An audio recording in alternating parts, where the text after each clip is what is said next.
So you have to make decisions about your budget. Bottom line, this is going to cost you money. This is going to cost you time. So before you fork it over, be very careful that you know what you're going to get.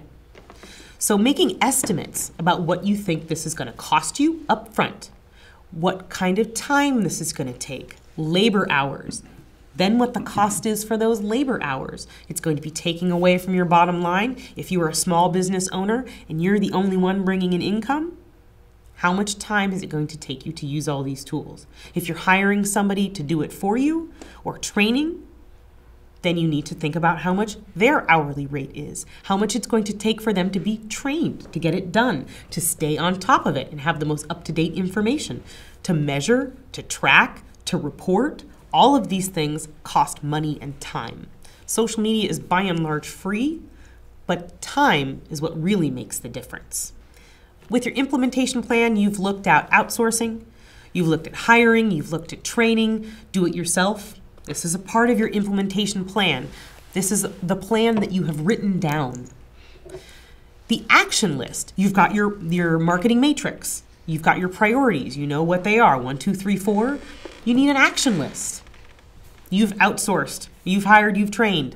Well, what are we gonna do? Let's build a Facebook page. Let's get it optimized. Let's get a custom picture up there. Let's tweak the photo strip at the top. Let's make sure it has a custom landing tab. Let's make sure there's some conversion. You can even get Google Analytics built into your custom landing tab so that you can track it. Let's post photos. That's a lot of tasks for one platform. Make sure that you list those things out. Granted, you as a business owner probably wouldn't have thought of all of those tasks simply because it's not your field of expertise.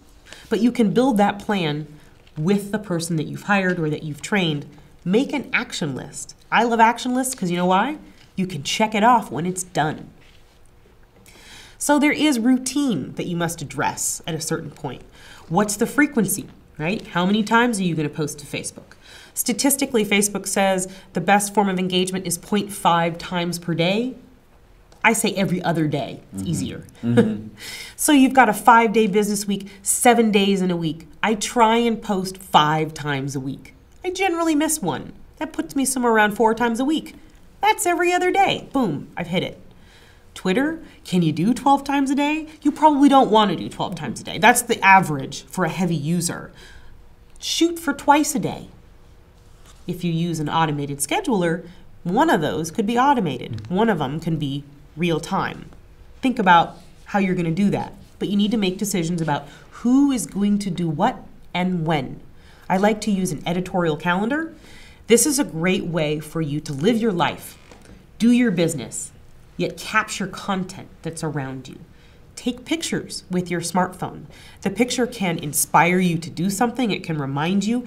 It could be your competitor's work, and I want to go do something similar, or I want to do something like this, or this is a great idea. How can I incorporate this for myself?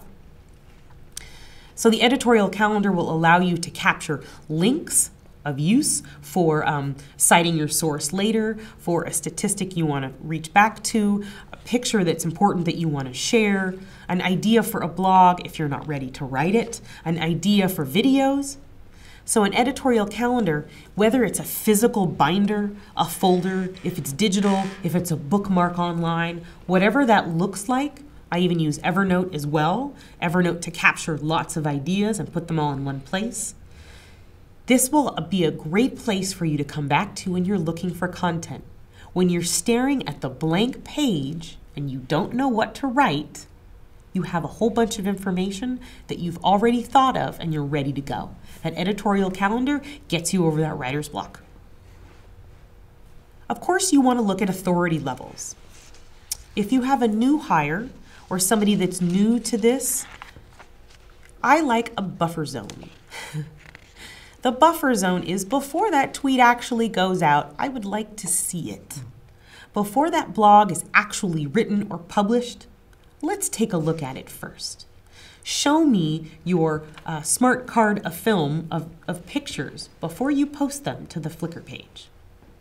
So putting a buffer zone between you and that final publish is a really good idea for somebody that's still fairly new. This will give you the opportunity to show them what you do and don't like, what tone is appropriate, and then you can actually work together. What happens in that authoritative level is that new ideas can sprout out of that zone, and you can discuss what they do want to see, what you don't want to see, what's appropriate or what's inappropriate. This is a very important step at authority.